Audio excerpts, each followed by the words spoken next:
Ladies and gentlemen, it's time for us to start with a panel discussion. I know we all face challenges, right from the pandemic, where we were at not slight low, but too much low, to, of course, things having picked up. At the same time, we have different challenges, but what we do is find the right solutions. With the presence of our living legends who belong to this wondrous world of real estate and development, with decades of experience, they give us the right solutions. So let's begin as we have this very interesting panel discussion. Ladies and gentlemen, the moderator for this session, may we please put our hands together for Mr. Girish Chalwani, our business coach for real estate sales and marketing, who shall moderate the session. Ms. Nidhi Srivastava, founder, Gravity Properties and co-founder, Vibe Services Private Limited, and Dr. Advocate Harshal Savla, Managing Director, M Realty, Ms. Sheetal Mandar, Dynamic MEP Consultant and Visionary Leader, to kindly join us for this panel discussion. Thank you. Everyone, good morning. As Morning. Simran lightly mentioned that we face challenges when it comes to real estate, and with real estate booming in India, infrastructure growth, what is happening? My first discussion with, we'll start with Harshul. The first discussion is the way infrastructure is booming in India is real estate. It is opening new doors for real estate when it comes to investment, and in terms of coastal road, MTHL, multiple highways connecting multiple cities today, villages converting into cities, cities converting into smart cities. So do you see new investment coming to India? Thanks, Girish. I think I'll start firstly with MMR.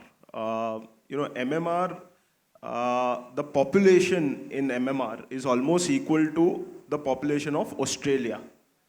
Australia is 2.4 times in size of India, and we have a population in MMR, which is equal to that of Australia. It's more than the population of Sri Lanka. So, in terms of numbers, Mumbai alone has population which is higher than 70% countries in the world. So that is MMR for you. Now, in terms of real estate, more than 1/3 of India's organized real estate in terms of sales comes from MMR. So if you really look at it, more than 10 states combined do not cross the numbers of MMR when it comes to real estate. Now, with this kind of population and with this kind of real estate that you have, what is the infrastructure we have? So there is a 30-40 year catch-up that we are doing on infrastructure. And which is clearly now where we are having a $30 billion makeover that MMR is seeing. There are 14 metro lines which are coming up. There are 8 road projects. There are bridges, coastal roads. Everything's coming up at one go.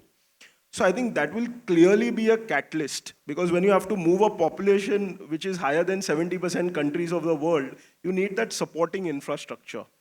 Yes, that will give impetus to a lot of untapped land in real estate. So there was a huge premium associated about locations in real estate, which sort of will wither out.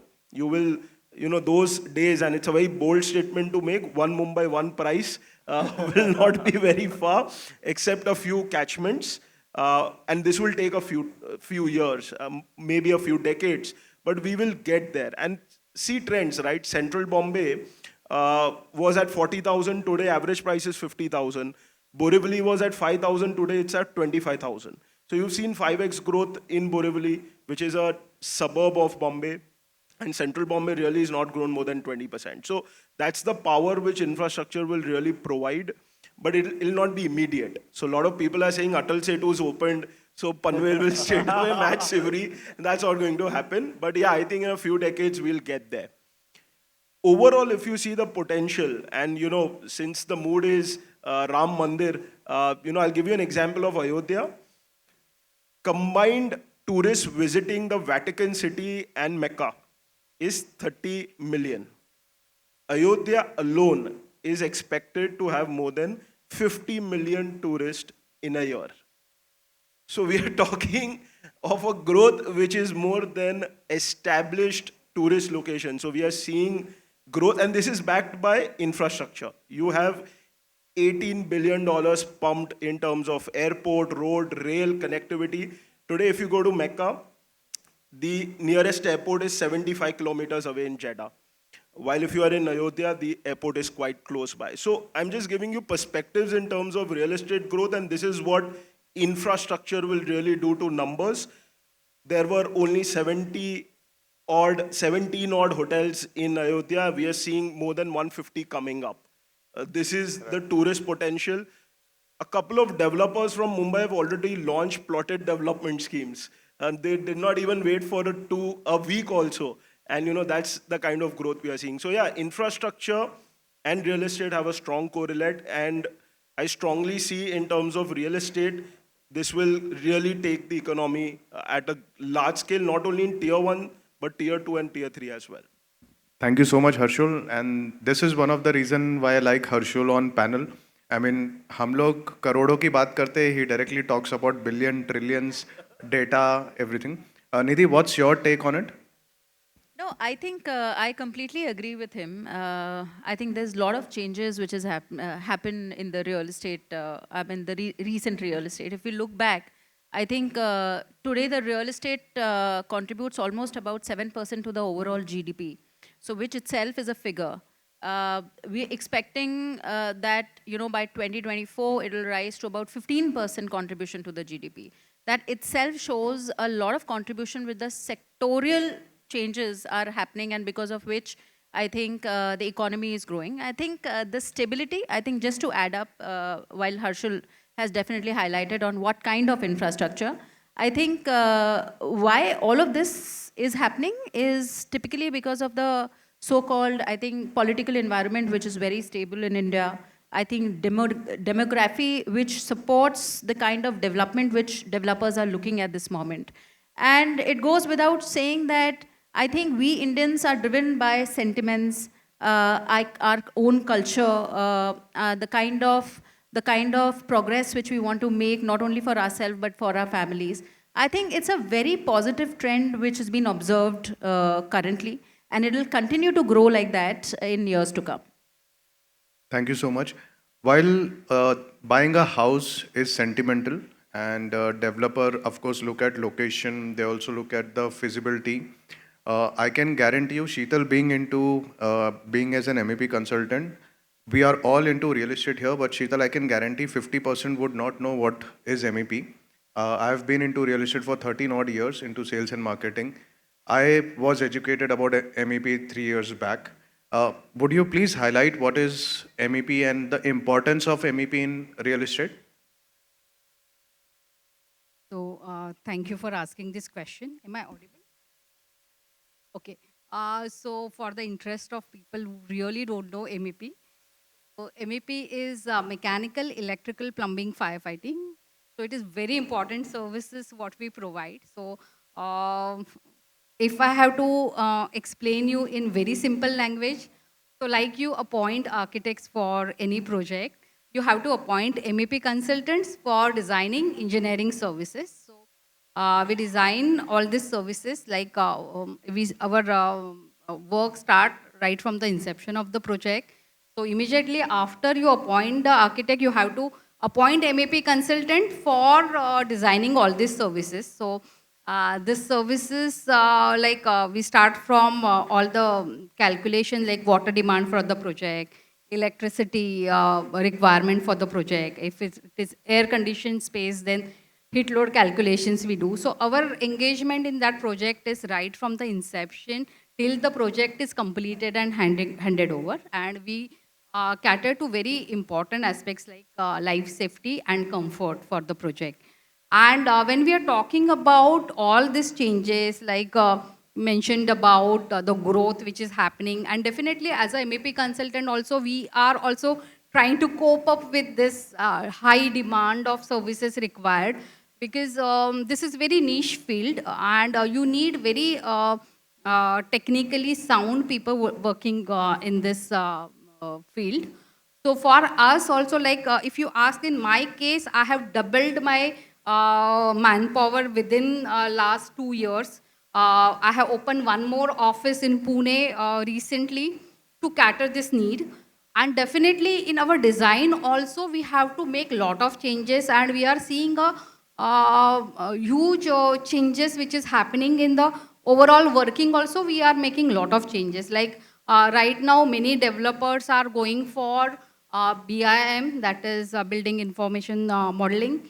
So that we all are catering to, so that we can visualize the building before it is built, so we can reduce the clashes, and we can take out the proper quantities, and so that we can, build we can construct very fast.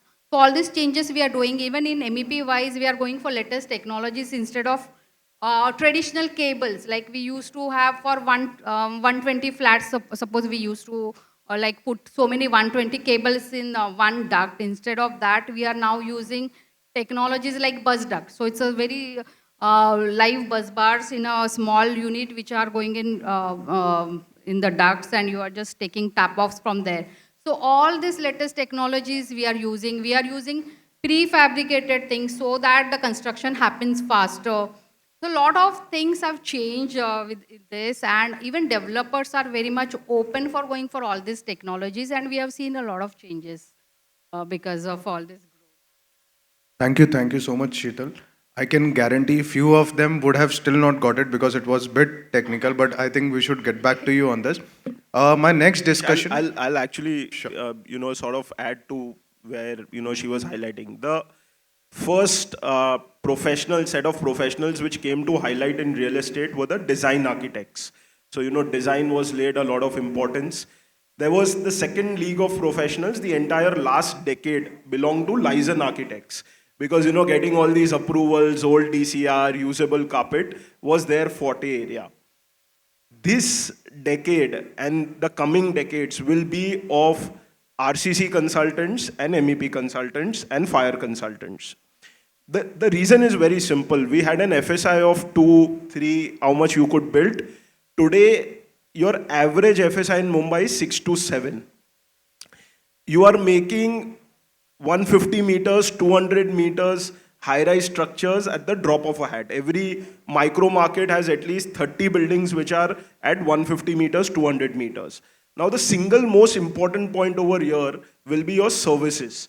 Because the kind of plumbing you have, electrical you have, firefighting, we've seen so many firefighting incidents in the city. So many people have lost their lives. High-rise understanding of MEP is going to be the single most important point. And I think which is where clearly she mentioned she's doubled her manpower. I think she'll see exponential growth over there. Because with all these FSI growing, with high-rises growing, this is something which will be required. Harshul, that was my next discussion. While everyone is expanding their business, we can see real estate boom, talk about sales, marketing, construction, other services. The major challenge that we are facing today, which everyone would agree, including all of you sitting here, is manpower, especially when it comes to a skilled manpower. There was a time, probably a decade back, if we need someone in sales, if we need someone in construction, it was easily available. But today that's not the case. So what could be the reason, and how industry will be able to overcome this challenge? I'll see two examples. I think pandemic was the biggest game changer. Earlier, the entire focus of Indian real estate was tier 1 cities. So, 8 cities was all that you were really talking about, or, the focus was there. Today, tier 2 and tier 3 are the real growth engines in terms of development, because that is where development was never there. So, you have a lot of scope to do things. So, the labor which was coming from tier 3 and tier 2, because there was no work available over there, is sort of going back. Because ultimately, you must also keep in mind the cost of living in tier 1 is really offsetting the increased wage that one is getting. So the food and accommodation alone is accounting for almost 60% of what the wage they are making. So if they are seeing a better quality of life, which is available in tier 2, 3, which is where they are preferring to stay. Second, you aren't seeing really migration from tier 1 to tier 2. So I'll give you a stark example of Surat diamond boards, a very celebrated example which was touted to be the biggest office in the world, etc. The biggest player over there, the one who in fact Vallabhbhai, who actually envisaged the Surat diamond bourse, is the first one to leave from there. So, Kiran Jewels is back in Mumbai. And one of the major reason is a lot of people did not go back to the Surat diamond bourse. Of course, there is a contrarian theory that Bharat diamond bourse also, or the Mumbai diamond bourse also took really 15 years to grow back. But it's a big setback because the one who's envisaged SDB, Kiran Jewels, they are actually moving back to Mumbai. They had booked 1,200 apartments for their employees. They had moved with a lot of celebration over there. PM had inaugurated, and now they are coming back. So that really emphasizes the movement which is happening. Yes, your skilled labor is a major challenge, and which was faced by Kiran Jewels, which is also a major reason why they are coming back to Mumbai. But you see a lot of these construction labors, which is a major challenge, and it will increase, which makes a case for automation. So you are seeing a lot of cranes move on the site now for these high rises, and you will require much more of automation to happen on the construction side. Nidhi, same issue that we face in sales and marketing as well. So how do you plan to overcome this? Well, I would say it's not that this issue has arisen right now, and I think this has been always the case. And honestly speaking, what I feel is, say, when the skill set of certain category of employees grow beyond, of course, they would want to grow on their entrepreneurship more than being deployed still. So I think post-COVID, we have seen a lot of skilled manpower moving probably from a wage kind of a system to more of an entrepreneur. Yes, that has led to a lot of deficit in terms of talent, in terms of leadership, in terms of a lot of angles which we would probably see. But I think we still have like the factories of IIMs and ISBNs which are yet to construct a new league of leaders. I think there'll be a thrust which will come again, and corporates will never be dearth of any professionals. शीतल, बाकी सारे department में तो फिर भी manage हो जाता है. How would you cope up when it comes to construction? Recently, I had a discussion with Dr. Niranjan Hiranandani sir also, and he mentioned the same thing a decade back when he was doing Powai, and labor were easily available. 500 की laborers की ज़रूरत होती तो 1000 available होते थे. They used to pick and choose. But today the scenario is the requirement is of 5000 और 500 भी easily available नहीं है. ठीक है? So how, I mean, since because of construction, because of growth, India booming, there would be more construction happening. So how would you overcome this challenge? And I'm sure you would be facing the same challenge today as well. Yeah, we all are facing this challenge. When we talk about professionals like us, like MEP consultants, structural consultants, architects, whoever you meet for meetings, they will talk about this. Do you know somebody in this? Everybody is talking about that, and we are facing this from last 2 years. Constantly, this problem is there. And so we have to keep on training people, definitely. And MEP being very niche field, for us, it's like college pass out engineers. We cannot adapt in our offices because the kind of knowledge they have is just theoretical, and we have to groom them to the level where what we work. So 6 months usually goes, minimum 6 months usually goes for getting them to basic level. After that, the actual training happens. But there's huge gap, I think. And what I personally feel is like what manpower we are losing here is of women. Because if you see our population of India, 49.4% are we women, but in construction industry, if you see, we are only 12%. And out of that, only around 3% are in technical and leadership roles. So this manpower, we are totally losing out. And even in this also, whatever this percentage I'm talking about, due to social responsibilities and everything, they get a career break after their maternity issues or whatever some parents are sick or some issues, family issues. They take break. And this total manpower we are losing out. So in our organization, we have started this initiative called second inning members. So we are giving opportunities to these females. They want to join back. We are welcoming them because they are already trained and just they had a career break. But we can always give them hybrid work culture and everything. And we are trying to encourage them to join back this incredible industry. So with this, I think today Adsync as a company has already set an example, balancing the stage with 50% men and 50% women. So thank you so much. Harshal, my next discussion would be, I mean, since we are talking about trillions of dollars, billions of dollars, okay. However, still many people from India, many investors from India are looking out investment outside India. Especially, I mean, last year we saw Dubai, majority of buyers were Indians, followed by Russian and UK. Do you think this trend will continue, or because of probably MTHL, Coastal Road, Yamuna Expressway, because of this development, you would see these people investing back in India? What would be your take on it? So firstly, it's a very proud moment that money is flowing in real estate. Whether it's going to Dubai, it's going to Mumbai, or it's going to any city in India. I think as an asset class, real estate is of preference globally. And this is a very strong trend which we are seeing over post-pandemic, and it is going to continue, are the clear indications. So that's really something which I see as a huge positive. What Mumbai or MMR is for India in terms of real estate, Dubai is in a global scale for real estate. So, you see a lot of capital coming in MMR from across India. You see similarly a lot of capital coming in Dubai from across the globe. So really the numbers and the way Dubai works is an inspiration to, NCR as well as MMR and the other cities, where you can really go in terms of quality, in terms of benchmark, in terms of professionalism.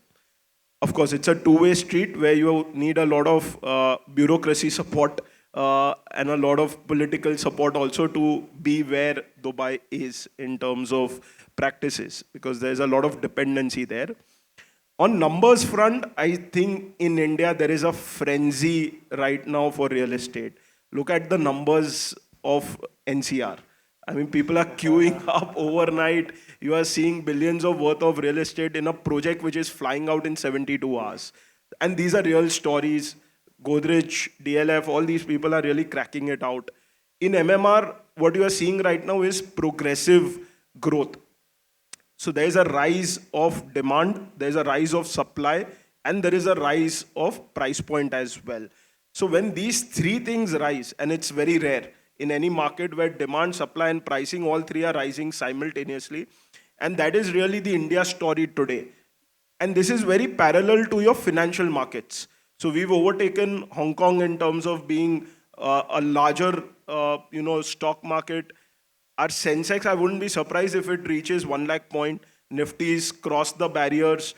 So, and a lot of money from the financial capital is also coming into real estate. So you see all these startups getting billions of dollars, and then they put their money in luxury real estate. So that's where, the money is floating out. So I think we are seeing a very healthy domestic growth. In fact, I would say India's or MMR story or NCR story is stronger because there's a lot of local demand which is driving this. There isn't any speculation, there's no trading. It's really end-use demand which is driving this, which is very healthy. And as per, survey of Reuters, there is still a 19 million shortage of housing in urban level. 19 million homes are still in shortage. The only problem that you see is herd mentality. So suddenly, as developers, we often get carried away, luxury is doing well. So everyone down from south where we are till central Bombay wants to do a luxury housing. Suddenly you had affordable doing well, so everyone had a competition how small they can make the house. So to a point, 150, 200 square foot, how they got it approved, etc. People were walking to their bed or jumping on the bed as soon as they entered. I mean, those kind of stories were going around. So this herd mentality is something which is dangerous. Look at your micro market and back it with research. Now you have companies like CRE Matrix, you have companies like Lizers Forest, PropStack, Prop Equity. who will provide you with data about which micro market, what works well. I think if you cater to that gap, there is no worry for numbers. You could be in any micro market. Don't worry about supply. The problem is irrelevant supply which is coming up. A very same size supply. Everyone wants to do luxury. Everyone wants to do 3,000 square foot, 2,000 square foot homes. That is the problem. So whether your micro market really needs that. And that is a gap which if addressed, I don't think there's a problem with regards to, sales. They will continue to remain strong. Nidhi, you do Dubai market. So, I mean, how Indians are moving their money out of India and going to Dubai? What would be the main purpose of them buying in Dubai? Okay, I'll definitely not tell you how Indians are taking their money out because that's the secret of the trade. Let me confine that at this moment on the panel. But yeah, I mean, one very interesting fact is we've kind of only heard stories here in India that there are a lot of Indians who are investing. But let me just take you back a little from the real estate history as to how the real estate actually in India started. It started when, okay, let's take the example of when we got independent. The idea was more on accessibility, that you need some houses which are more accessible. Then came the era where it was 50s or 60s where there were bifurcation of land and some kind of civilization started happening around the rules, regulations. Then there was a chance in 80 where private developers started coming in, and then it was 90 where we saw diversification, we saw a lot of other changes happening around, and eventually hence a lot of I would say demand poured in for malls, multi-purpose, multi-use apartments or residential or commercial mixed-use uses. And now it is the era in 2023 when we see a spurt of the housing in terms of luxury, but yet all of this in India is driven by socio-economic factor, which means probably we still would want to live with our families, we would still want to have our houses in our native places or probably at the places where we are working. It's been driven by decisions made on, the affordability, mortgage rates and all of it. However, the investor who is purchasing in Dubai at this moment, and let me just correct here that Indians are not the largest buyers. Let me just tell you that. I think this is a very big misconception. In Dubai, Indians are not the largest buyer. The population of India is 143 crores. Let's not forget that, right? So the kind of demand or the kind of people looking at the real estate property in Dubai is immense in comparison to all the other countries like Europe or Russia, or for that matter, even the Middle East these days, or probably the Asian countries. The largest buying which is happening is by China and Russia. Indians, for this matter, are coming for the reasons which are not available in India. So the reasons like you have this is like a tax-free country. You have something like District 2020, which helps the traders to form the company for 2 years without any licensing cost. After 2 years, you can pay the cost of license and then you can kind of, you can. So, features like this is inviting a lot of exporters and importers to open their businesses, expand their horizon. And most importantly, the market of Dubai is not a market where probably you look for houses because you need that socio-economic comfort. People are looking for luxury, people are looking for tourism, it's a global economy. The architecturing today of Dubai is not directed towards how probably a community feels, an Indian feels or a Russian feels. It is directed towards probably the world economy, how the world architecture could be. So you get like a 101 floor tower, you probably would get your houses near the beaches. So it's all about living that. And the affordability of Indians have definitely grown to a next extent, and because of which Indians who are purchasing in Dubai will continue purchase in Dubai. But as I said, somebody outside also, I think it's the two choices one has to. And you insisted me to say that on the stage. Any person who wants to make money can go to Dubai, and any person who wants to purchase a house can stay here. I disagree, and that's not the story with India anymore. I mean, Ayodhya is one of the best example the way tourism is booming in India, and Ayodhya people have seen returns of almost 20x in last 3.5 years. So that will continue. Sheetal, I mean, we've been talking about Dubai for long now. सब कुछ तो ठीक है, sales हो जाएगा, developer आ जाएंगे. Burj Khalifa जैसे towers, like Nidhi said, 100 stories. I mean, why can't we see those towers in India in terms of like 50 towers, 100 tower वैसे भी होने चाहिए, at least 70, 80 stories. Couple of towers, yes, we have now in South Mumbai, few in other state as well. But many developers aspire, but they are unable to do it. Is it because of money? Is it because of permission? Or is it because of technology not available in India? It's not definitely because of technology, because all technology is available here. And if you ask me, I'm right now doing 70-story towers. And this kind of projects are coming. And I think shortly you will see a lot of projects like this, because we ourselves are working on 34 million square feet, if you ask me. So a lot of development is happening, and you will surely see this kind of projects in India. So great. So 100-story tower, probably 10, 20 towers in South Mumbai with a FSI of 6 to 7 will be a dream come true. And with one Mumbai, one price, probably we can also think about staying at Altamont Road. Yeah. So next, Harshul, we were talking about Surat Diamond Bros, and because of manpower issue and all other issue, I mean, these companies are moving back. Like this, there are many other cities, I mean, getting converted into smart city. We have seen Gift City. We have also seen Naya Raipur, which is getting developed. So these kind of small places are now facing trouble when it comes to economically reviving these places. तो घर तो बिक गए हैं, but वहाँ पे कोई रह नहीं रहा है. Probably they are shifting back to their hometown or shifting back to the larger cities. Do you think this trend continue happening? Because Pune was able to grow only because of IT. Pune का भी same situation था, but we are unable to see the same implementation in Nagpur for that matter, Nasik for that matter, Raipur or any other small state. So development is there. However, these kind of enabler which will help the development to sustain for a longer period is not there. So how, I mean, what would be the future since you would have a proper data for that? So, I'm part of an association called CREDAI. CREDAI is a national association for developers. It's there in 26 states and 225 cities. 225 cities. There are 14,000 developers, which are the members of CREDAI.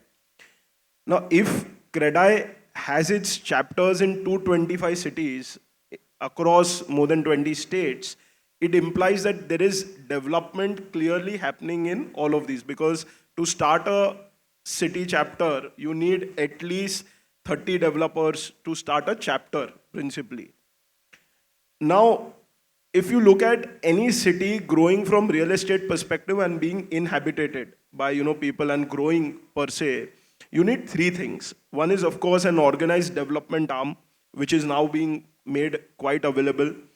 The second is social infrastructure. So if you don't have malls, if you don't have organized retail, if you don't have your movies and all your other forms of entertainment, it's very difficult for the youth to be connected to that city. So probably in that city, you might have elders. The youth will migrate again to a closer tier 1 city. And the third and the most important is employment. So you want to make money basically, and which is, if that opportunity is again not available in your city, for better prospects, you will migrate out. Fortunately, if you see and you talk with any organized retail player, they are seeing phenomenal exponential growth in tier 2, tier 3. So if you speak with anyone, they are very bullish on tier 1 from warehousing perspective. They are very bullish from a perspective of online retail in tier 1. But if you actually talk about physical presence of a retail store, it is clearly moved to tier 2 and tier 3. So which means the audience over there is consuming these products, and that itself indicates that the kind of population which is growing over there, labor shortages, is also indicating that it's getting re-employed in tier 2, tier 3 cities. So if you really do a conjecture of all these data points which are available, it showcases that whatever the growth story is there in tier 2, 3, or whatever was envisaged, that we will have more than 250 smart cities, etc., that growth is for real. It is tangible, it is visible. Remote working is further helping that cause. So from all of these perspectives, I think this will continue. It's very healthy because the kind of population which is coming in tier 1 cities, I don't think really beyond a point these cities can really take up this kind of population. I mean, it's difficult. From your infrastructure perspective, from your utilities, services perspective, we have such a beautiful landmass, and if it gets evenly distributed between tier 2, tier 3, I think that'll solve a lot of other issues that we are also facing, at the national level as well. So I think it's a very healthy trend which is happening, and this will continue with the political stability that we are seeing, because there's a lot of conscious effort being made. You have 100% FDI in tourism sector. So all your tier 2, tier 3 is seeing a lot of money getting pumped through cultural sites, through religious tourism, etc., in that route also. So that is where I see the growth engines will lie going forward. Nidhi, do you see the same change happening, and will it affect the demand and sales in tier 1? I mean, if there is a development in tier 2, tier 3 cities, so will it impact the sales and demand in tier 1 cities? Well, I clearly say no, because again, while the tier 2 cities are growing, and of course they should grow for overall development, I think we need to focus on one part, that the majority of the pre-sales which has happened from 6 major cities, and there were reasons to it. It was the infrastructure development, it was the industrial development, it was a lot of other things which was focused on. The tier 2 cities which are getting developed, of course, are a scope forward. I think I would categorize into two parts. That one are the grown-up city in the real estate, and they are taking a leap forward to the next stage now. And there are tier 2 cities which are trying to come to that level of tier 1 cities, which also have a separate growth path. I strongly believe that for our overall development, as we are envisaging that the GDP is going to grow and there'll be a substantial contribution, especially coming from how the private investors are funding now the Indian projects. About 4 billion was funded last year, and out of which 50% has gone in real estate. I think definitely India has a lot of absorption capacity in terms of investment, in terms of newer places. Again, and I agree with you about Ayodhya, about 20% or 10% rise in the prices, thanks to Ludha bringing up an absolute great investment of 1,200 crores. I think it looks like the focus of the government on the infrastructure is not only on the tier 1 with all of the changes which are happening, but tier 2 also. So I think it's a growth story for India. I think it's a story which we should be proud of as an Indian to be called off. Thank you so much, Nidhi. Sheetal, while all the growth story is happening tier 1, tier 2, tier 3 cities as well, होता क्या developer का सबसे बड़ा challenge रहता है, land acquisition कर लिया, उसमें पैसे चले गए, उसके बाद परमिशंस में दूसरे पैसे चले गए, और थर्ड थोड़ा सेल्स का टेंशन रहता है, मार्केटिंग कर लिया, कहाँ ना कहाँ पे over a period of time something like height restriction, something like flamingo out of nowhere, 9-meter road, or some policy changes that hamper the feasibility of the project. और ये सब का एक ही जगह पे जाके squeeze होता है या corner cuts होता है, that comes into a quality. So as MEP consultant, what would you advise, or how developers should take care, I mean, this situation, क्योंकि वहाँ पे आके scope नहीं है developer को when he wants to complete the project.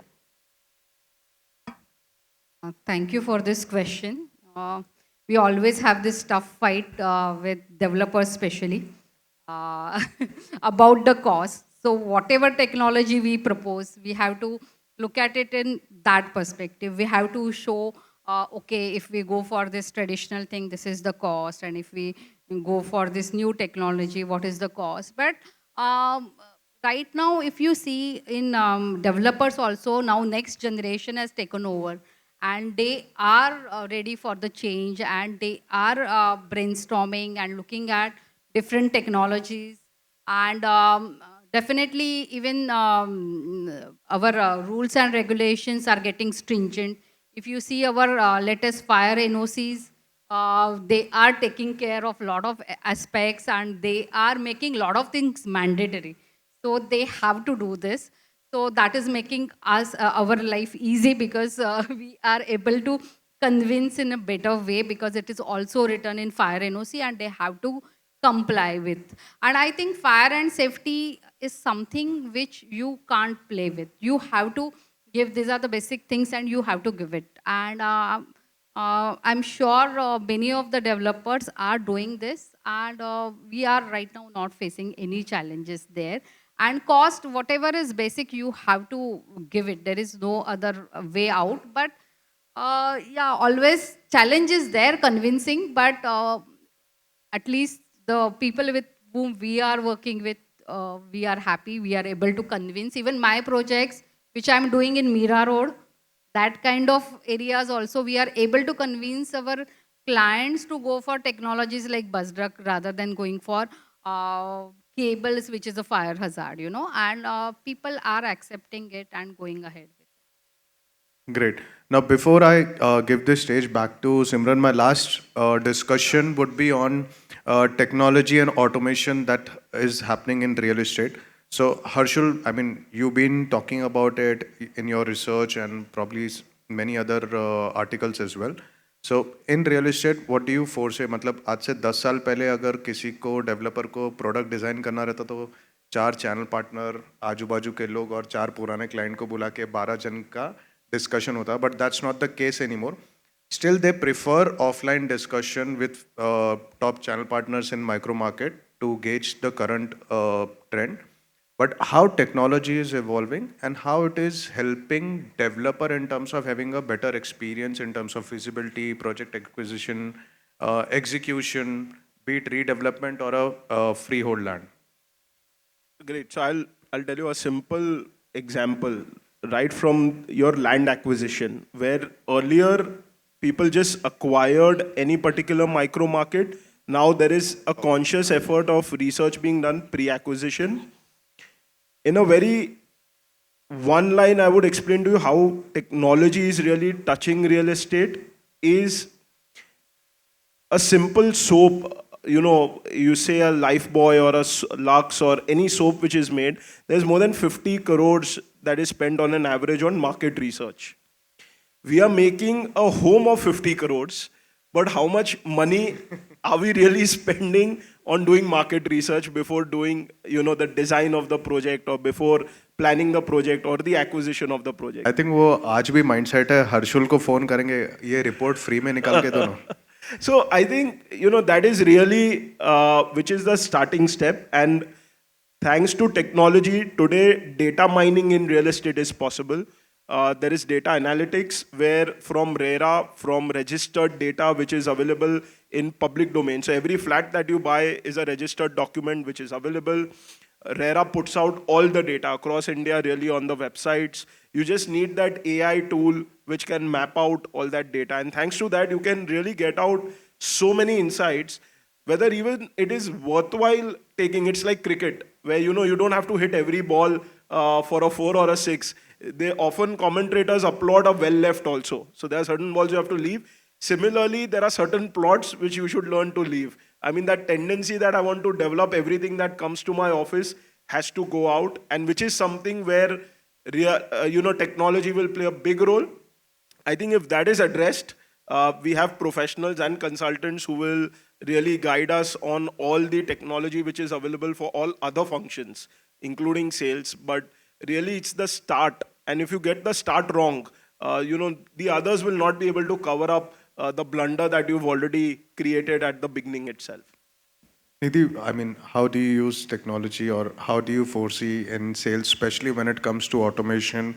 On one side, we are facing manpower challenges, skilled manpower, or probably someone who is more focused, dedicated. And on the other side, technology is something gaining speed. So how do you implement that in sales and marketing? Okay, interestingly, I think while Harshul has highlighted in a lot of design part of it, I'll probably speak my heart out as a professional when we sit in front of a lot of clients, or my guys sit in front of a lot of clients. I think AI has, at one point, if we see, has given the preferences. So, say individual preferences today, the customer can put forward his individual preferences. आज हमें wall इस तरह की चाहिए, direction ये चाहिए, location ये चाहिए, vicinity of metro station has to be there, the temple has to be there. So all of this combined, he would just put up in an AI, and the AI will throw up the 15 projects which the preference could be, and that has made the life of a customer very easy. On the so individually, the person can actually now choose whatever his wish list was to identify few projects where he wants to be, thanks to AI. If we come to this side of the platter, where probably we are sitting this side of the desk, I think what happens is, in the real estate, it has been, and I think you'll kind of appreciate that, Girish, you have been also a part of sales. I think it has always been difficult for a sales professional to explain that he is right and he is honest. And the kind of product what he is giving is absolutely as per his choice. Despite of the brochures, despite of all the efforts, the customer would still have a doubt saying this thing, no, you are saying, but that's not true. And the ultimate weapon with the sales was, so we are the brand, right? So I think with AI, what has happened is, the sales have got a lot of ammunitions now where a salesperson can actually prove that how probably the apartment or how the overall project is going to be. He probably can explain that, you know, whatever he's explaining on a piece of paper is right, because you have dimensions, you have, you know, the whole lot of project is coming out the way he wants to. So it has empowered a lot to the sales side. It has empowered a lot of clients also from that side. You also talked about the blockchain. I think one identifiable difference which has happened, Girish, is AI has been since ages. We don't know this, but AI has been since ages. It's just that we are now adapting in the day-to-day life, day-to-day businesses now. But on the other hand, blockchain has actually not been understood by a lot of other people. Again, that is absolutely, I would say, an innovation. It's like changed how probably a real estate could be. I think, what's blockchain today in real estate? Blockchain in real estate is all about how you record and how you identify the data, how you preserve the data, and there is no problem of tampering. Nobody can tamper that data. Every document is available. There are smart documents which are available. So your leasing, your registrations, everything goes so transparent. So the customer is having a lot of transparency. I think overall, all these changes, technology has brought an upliftment to the real estate.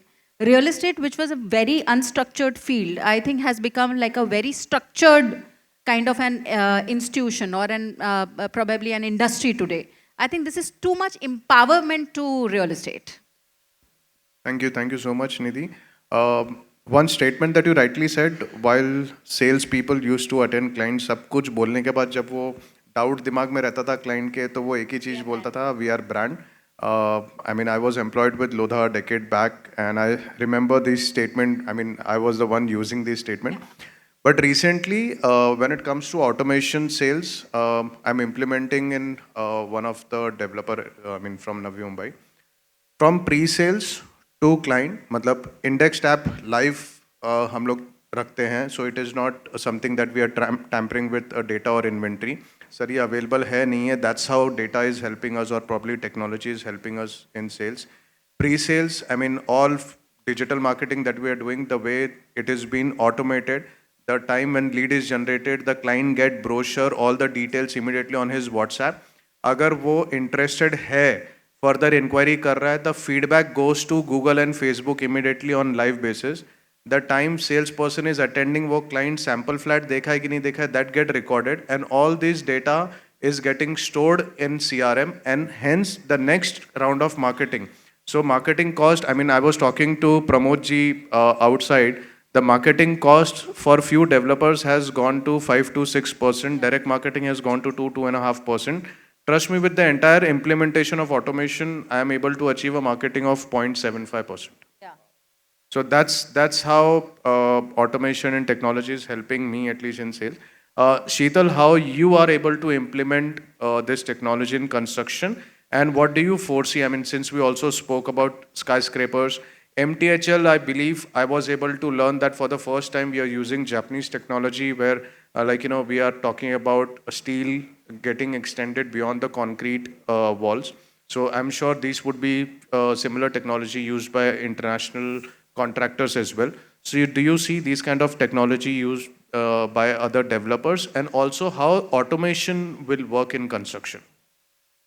So automation is being used in construction from a long time. It is not recently. But if you talk about technical side, like we can divide it into designing. So designing may definitely now we are talking about AI in architecture. So for massive projects also, within 28 days they are claiming they can give the drawing sets, which used to be like six months we used to talk about architecture plans and all. But definitely right now we don't have AI in MEP, and we are still struggling with making a lot of drawings and taking too much time in and putting a lot of manpower doing this.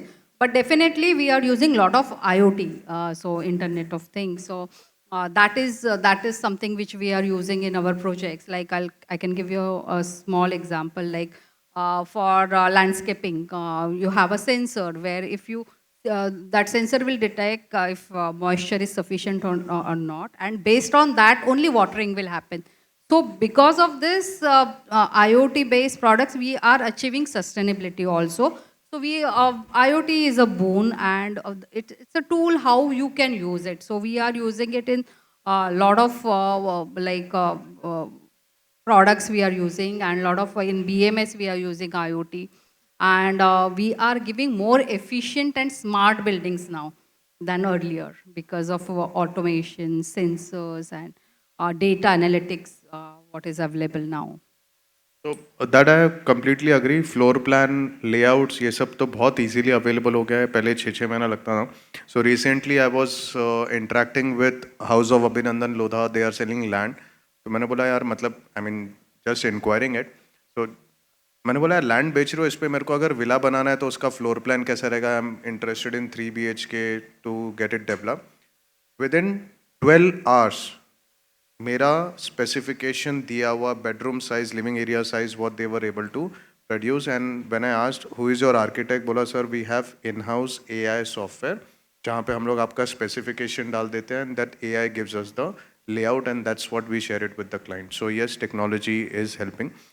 Before we move to Q&A, my last topic, since we are talking about India being $4 trillion, $5 trillion economy, and forget about India, I think UP itself as a state is talking about being a $1 trillion economy. Do you think tourism is playing an important role, not only just Ayodhya but all other state as well? And will tourism impact real estate to tier 2, tier 3 cities or to metro cities as well?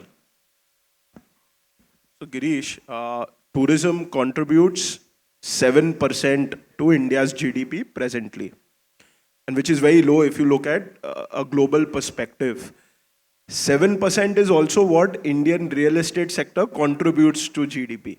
So 7% Indian real estate sector with 250 plus ancillary industries is the contribution, and tourism alone. And we all know, various reasons why you don't see a lot of foreign tourists really coming in the country, but that still domestic tourism is contributing 7%. In India alone, right now, the number of airports have doubled up in the last 10 years. Your rail and road network has grown up 50%. Now, if you have airport, rail, and road connectivity which is available, so that is the most important connectivity point if you are looking to boost tourism. And now the last missing link is capital, for which the government is allowing 100% FDI. So you don't have that kind of limits even for the real estate sector, but 100% is tourism is allowed. So India is looking at a picture which is called Bharat, where you are really playing around your ancient cities and ancient towns, and you are reviving your entire growth engine by looking not only at a city from a socio-economic perspective, but there's a whole religious tourism, medical tourism, and spiritual tourism which is attached. And all of this combined, I would not be surprised if in the next 10 years, tourism will contribute 15% to India's GDP. And that'll be very easily achievable with the kind of last mile connectivity that is available over here and the kind of infra that is getting developed. So very exciting times for those in the tourism sector, and that is clearly seen by the growth of hospitality and the number of rooms that are getting available in almost all tier 3, tier 4 town cities, which are now getting really rebranded as these spiritual tourism places. I seriously pray God कि आपकी ये wish पूरी हो जावे 15% tourism India should achieve, because eventually it will come to real estate and it will help a profession like us in sales and marketing. So Nidhi, I mean, since tourism would be growing, and as I mean Ayodhya or probably many other state, it's the best example that today also you don't find right accommodation. Rental एक बहुत बड़ा issue हो गया. I mean, we have seen rental soaring up by 30-40% and still the accommodation is not available. So how it will impact real estate in metro cities, and what would be the contribution towards real estate when tourism would be increasing year by year? So first of all, it's a happy time for us. I think it's been ages when I think when we we were small, we've seen so much of tourism that time. I think it was Khajuraho, it was Varanasi, it was so many other places where we could actually see a lot of foreign traffic also coming down to India. Of late, I think few years down, it was very discouraging to see that probably the tourism was a little less in comparison. Even for that matter, Indians started going abroad because of the ease of traveling, because of factors which were probably, an international trip is so easily available. Countries like Thailand, countries like Dubai. So even the Indians who were trying to go out, they're only exploring the international destination. What is good is we've made a start now. Definitely, I do agree with him that it'll be a great time to see Indian tourism contributing 15% to the GDP, of course. But currently, I think we've just made a start. On a larger agenda, when you say that, would that make an impact on the real estate? I think that's far-fetched. I think we need to take one step at one time and one brick at one time. So what it means is, we have started on the journey of tourism with Ayodhya coming into play now. We all are very positive and it's a time for celebration. Yes, we do agree that there will be a splurge of a lot of tourism which will invite a lot of leasing, fluctuating rentals in Airbnb, hotels, people traveling. For us, I think it's the time when we have made the first start. I still do not agree with the fact that will that make a big real estate change? No, I think real estate is on a move and real estate is moving very fast. To relate maybe with a tourism might be very early at this moment to start with. I think then in that case you need to really check the real estate prices in Lakshadweep now.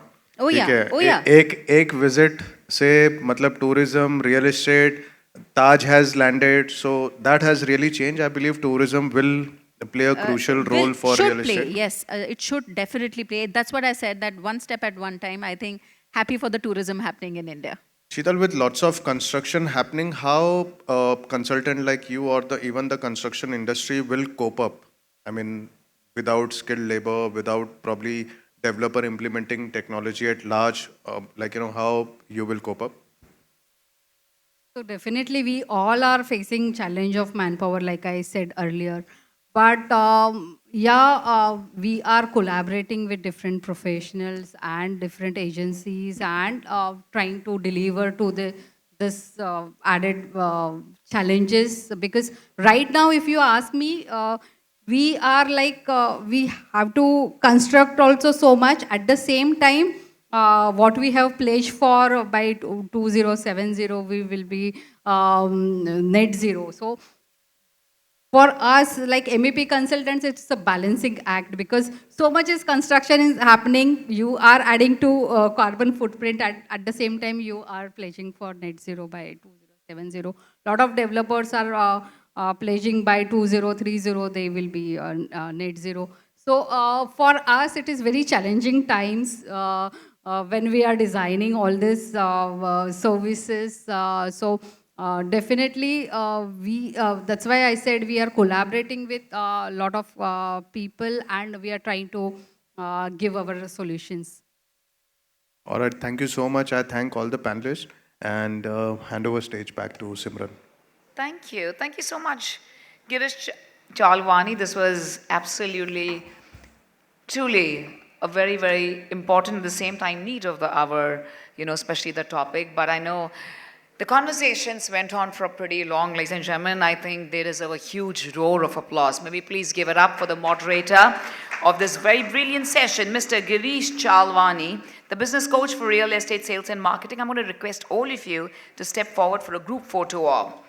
Dr. Advocate Harshal Savla, Managing Director, M Realty, Ms. Nidhi Srivastava, Founder, Gravity Properties and Co-Founder, Vibe Services Private Limited, and Ms. Sheetal Mandar, Dynamic MEP, Consultant and Visionary Leader. Thank you so much to each and every one of you. Bahut bahut shukriya. So thank you so much for joining us here, and we love this place, Taj Precedent, minus the traffic, but that's all across the world, so there's nothing to complain about that. Yes, sir. I wish Harshal had asked and opened it to the public to ask a question. So now I think I can ask Harshal and Nidhi and Girish, Ask everyone, not them. No. They are the experts. They are the experts. So, one thing when you were talking of flight of capital from India to Dubai, according to the automatic route, $250,000 is allowed per person.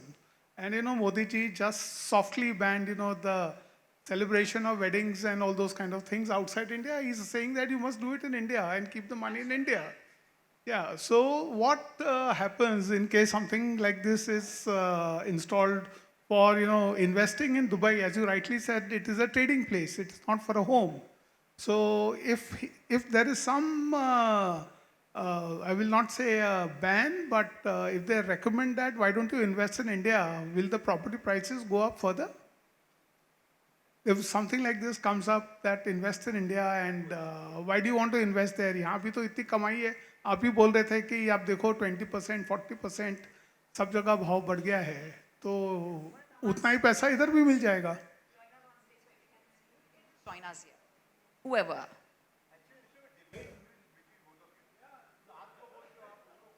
Sir अभी debate मत चालू करो ना, क्योंकि सब आधे में फिर बंद हो जाएगा.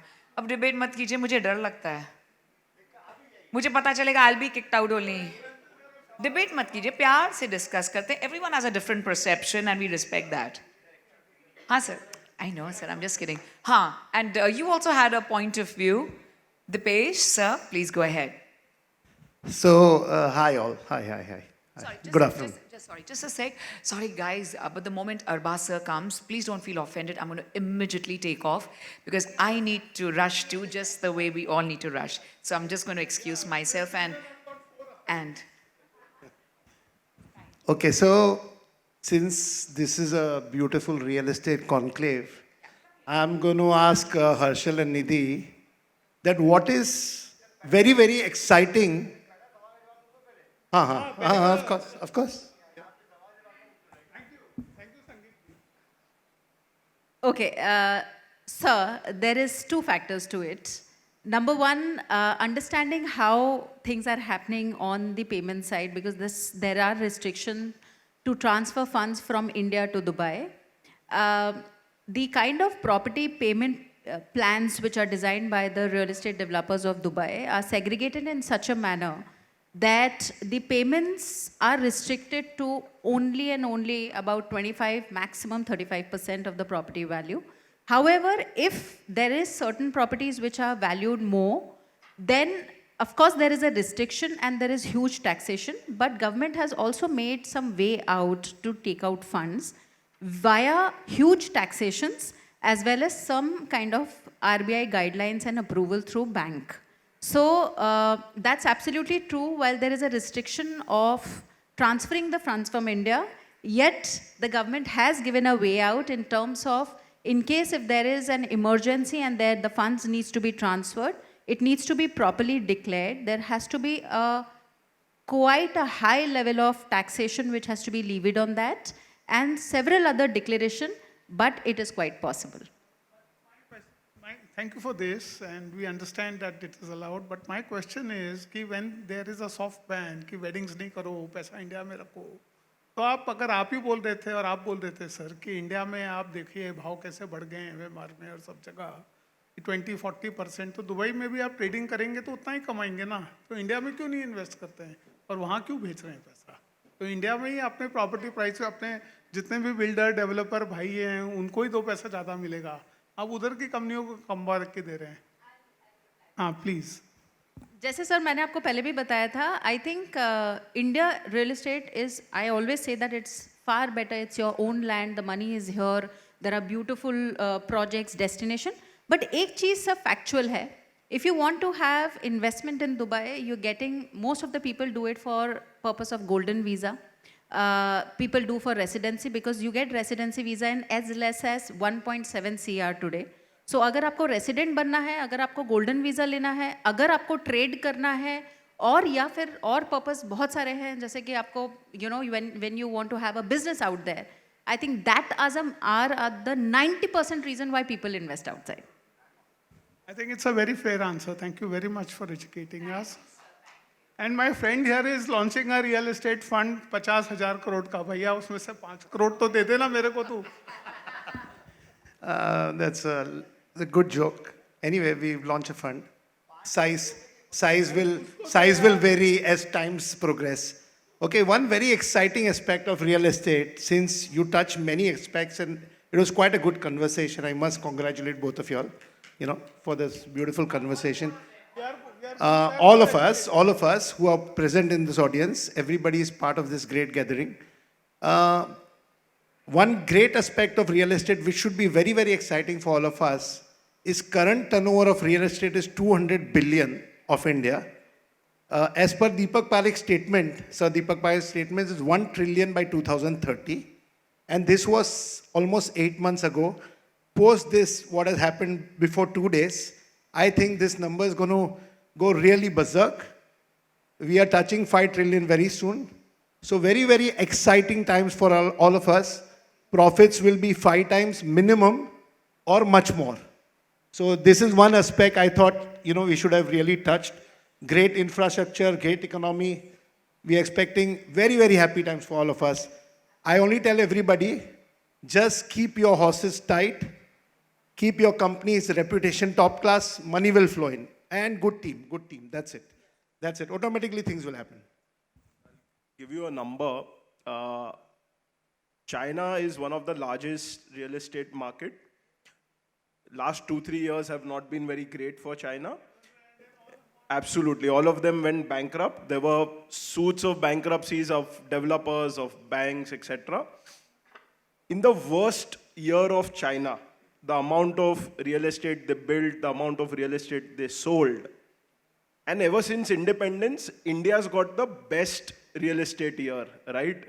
We've seen all-inclusive growth in tier 1, 2, 3 cities, amazing numbers in NCR, MMR, all over. We are still less than 1/3 of China in its worst year with all of the bankruptcies. So what does this data actually indicate? The potential at which India has, and is a neck-to-neck population. So we've just crossed them. So this is simply the growth numbers that one should look at, and the strong promising story. And on the Dubai part, what Switzerland was for the world 10 years, 20 years back. Very subtly, I can tell you that Dubai, so Dubai has replaced Switzerland in that sense. So, a lot of capital, which otherwise was floating to Switzerland and all these Cayman Islands, etc. Today, I think world has found Dubai as that location, which is where a lot of routing of capital is. So, I want to answer Shyam's question. Why Dubai? Okay, since all of us know there is something called Gift City in Ahmedabad. I'm sure most of us have heard of it. So Gift City is an alternative to Dubai. So Modi ji's dream vision, And I hope and I pray that we have GIFT City in each state. So that is our answer to Dubai. That's it. You saying Gift City in Ahmedabad? That's exactly where we have the Filmfare Awards on the 28th, when I'm going to be there. So I'm going to witness it first time. Wow. So you want to add something? I have a question from Nidhi. Someone invested in Dubai from India, and if he wants to exit and come back to India, the monies, what are the implications on FEMA? What are the implications as per FEMA Act? Can you guide on that? Because many people are invested, but there is no exit door.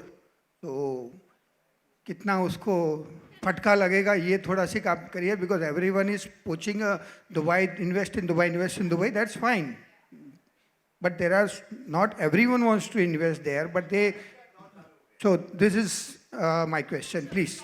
Sir Nidhi को आप है ना officially appoint करिए, पूरा पैसा वापस आ जाएगा. क्यों निधि? ऑफिशियली आपको अपॉइंट करेंगे, पूरा पैसा आ जाएगा. So once again, Prashant would like to say something on this. The question which Pramod Bhai just asked, I would like to add on that. That Dubai, as of now, as you rightly mentioned, it is, I would say, the second city in the world which people are going to. But yes, the reason that people are investing out there is people who want to stay there. Like how Russia is investing because they are not safe. They want to stay in Dubai because they feel safe. People from other countries, people from China is exporting because there are more opportunities there. Or India, because a lot of developers out here also are doing road shows. They are trying to market their the projects in India. For India, people, of course, who want to have a good lifestyle, as Harshul rightly mentioned, every Indian has a dream that they should have a home in Mumbai. That's why the Bombay real estate is always growing. Similarly, every person in the world would love to have a place in Dubai for their residence. So if you're having a flat or if you're having a villa for yourself, Dubai could be a good place. But for investment, if you're talking about ROI, if you're talking about the returns, or if you're asking about the exit, I believe, I have also been to Dubai a lot of times. I've seen mostly all the projects. But according to me, I may be wrong. But as an investor or as an investment, I don't think so Dubai is a greater market than Mumbai. Because Mumbai, I can invest how much amount I want. I can get an exit easily. From Dubai, getting an exit is difficult because I'm sure everyone is aware it's an open market now. The realtors, the channel partners, I am also one of the channel partners. So we get more incentives if I'm getting my investors invest in Dubai as compared to Bombay. But the resale is not an option at all. So if I pump in funds from India or any other country in Dubai, it is easy. But getting the funds back from Dubai seems difficult to me. Now I would like Nidhi to answer the question. I think we are missing a point here. We're talking about the HNIs and the UHNIs who are buying property, who are going to be buying property in Dubai. They're not just buying one property. I think we're all are forgetting this is a second home concept. So what is being marketed in Dubai, I'm not going to sell my property here and just go back to Dubai and settle down. I'm buying my second property in Dubai. I'm buying my second property in Goa. So the second home concept, entire discussion what we were having today in terms of wellness, in terms of tourism. Bachchan साहब ने जो 17.5 करोड़ में जो घर लिया है लोधा में, वो यहाँ पे जलसा बेच के वहाँ नहीं जाने वाले हैं. तो सेकंड घर लिया है, थर्ड घर लिया है. और आई थिंक यहाँ पे हम थोड़ा मिक्सअप कर रहे हैं in buying and investing. So people should understand this perspective that everything is just not investment. Let's not put gold is something where you invest. Real estate is something you want to enjoy, you want to live, and you want to enhance your lifestyle. That's my perspective. Thank you. Okay, I think I'm very happy to hear all of this because I think there seems to be a lot of gap in understanding of how probably Dubai would, or is it giving investment return, how to bring, you can bring the money back. The government never asks you not to bring the money back. It's just that you have to pay your own taxation because it is a foreign income which you have earned. And being a citizen of India, every income which you have earned either in India or abroad, it's taxable. So if you are ready to, say for example, you purchase a house in 1 CR and you're selling a house in as high as 1.8, the 83 which you have gone, there is no capital gain, number one. However, the taxation as per your taxation rule have to be implied. With my investor, so there might be like 83 investors who have invested with us now. They are of the mentality that they do not want to ever bring back the funds to India because they want to again rotate in the property business or out there in the global market. So it can be Dubai. From Dubai, they want to migrate it to Portugal. They want to migrate it to Greece, UK, US. So they are into global investing. When we invest, as I told in the panel discussion also, both the perspective are different. When you invest in India, you're investing for returns and for a lot of other socio-economic factors. When you take your money outside the world, you are trading. You're making from international and global markets what the best compliances are, what the best mechanism are. So while, this is such a long subject, can probably take 1 hour to explain you. But in simple word, technically, you can bring back the money if you can afford to have the taxation paid back to India. Legitimate. Just to clarify and add what Nidhi was saying, is if you invest in Dubai and make a profit, if you bring back to India, you pay taxes. If you reinvest over there, then as per whatever Dubai taxes are, that much only you have to pay. So it is advisable to reinvest in that country and grow your capital. So when you are putting money over there, and the tax is pretty low right now, just 5% is just started. It's on but India is much higher. So when you bring back, you have to pay India's taxes. Otherwise, you continue in Dubai, keep reinvesting, rotating your capital. That's simple as that. Huh? Huh.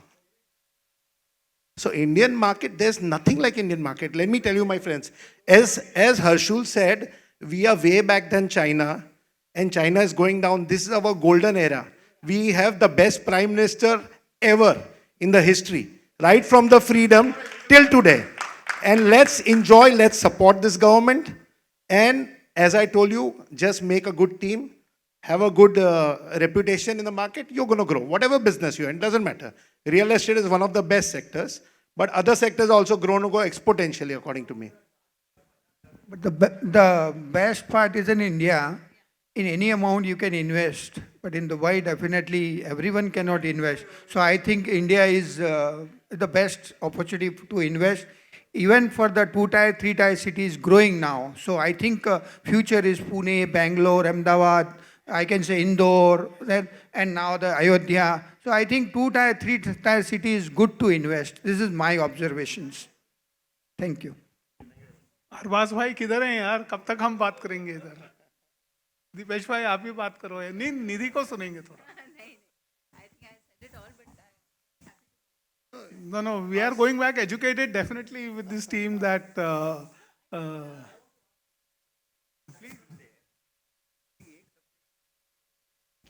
and all of you are experienced in this. I think we have not discussed about the way the Indian real estate is getting institutionalized. So we have a lot of we didn't talk about the subject about fractional ownership and REITs. I think this is another big change happening now. And that is going to be investment. So Arshul, we have been discussing about fractional ownership and REITs, which is opening up the doors and the gates and the windows for retail investors not to take part. So I think that would be a perspective where both of you can share your thoughts on. Thank you. REIT is a subject which is very close to my heart. That was a topic on which I had done my PhD on, and also I've authored 2 books on REITs. For those unversed with REITs, it is very similar to mutual fund. So in mutual fund, if you give your money to the fund manager, the money is invested in stocks. In REITs, if you give the money to your fund manager, it is invested in income-generating real estate.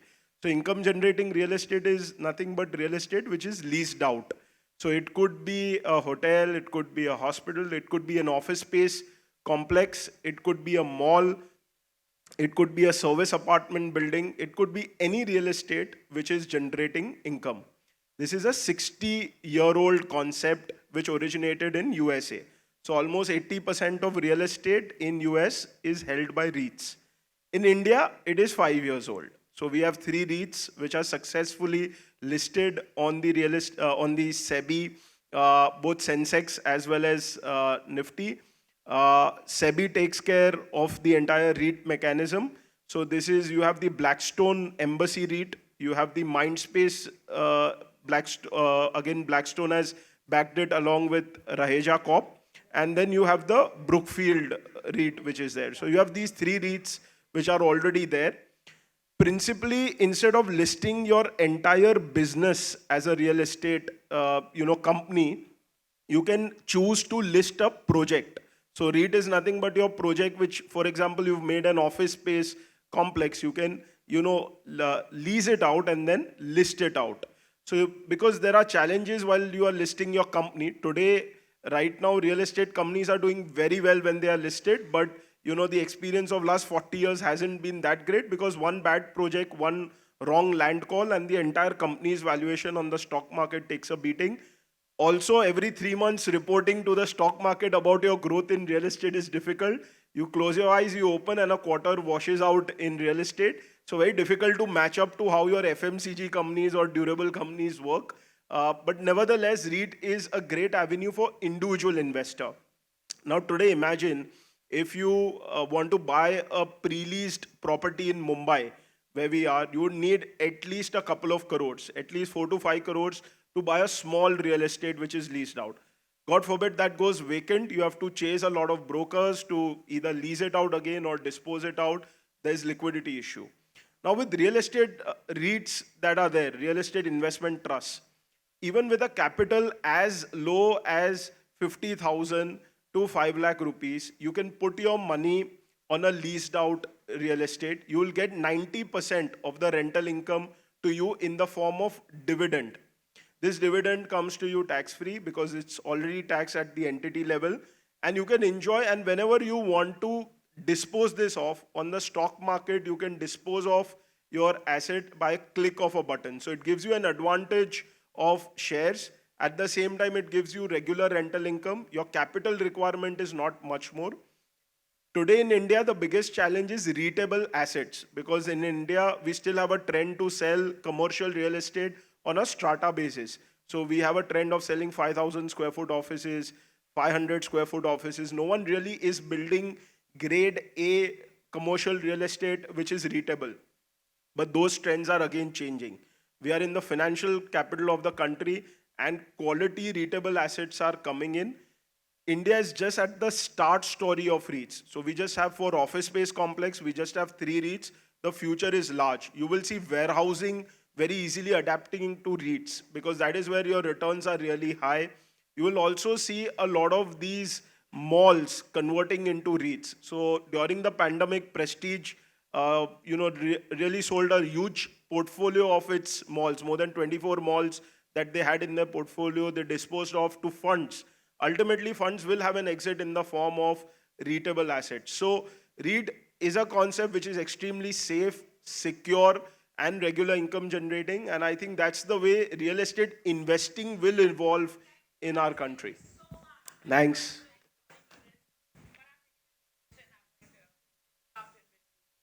Yes. Wow. Thank you so much to our distinguished dignitaries and our VIP guests and our esteemed jury, Dr. Shyam Singhania, Dipesh Setsa, thank you so much. And to our very distinguished panelists, I'm going to request you kindly take your seats. Thank you, Nidhi and Harsho.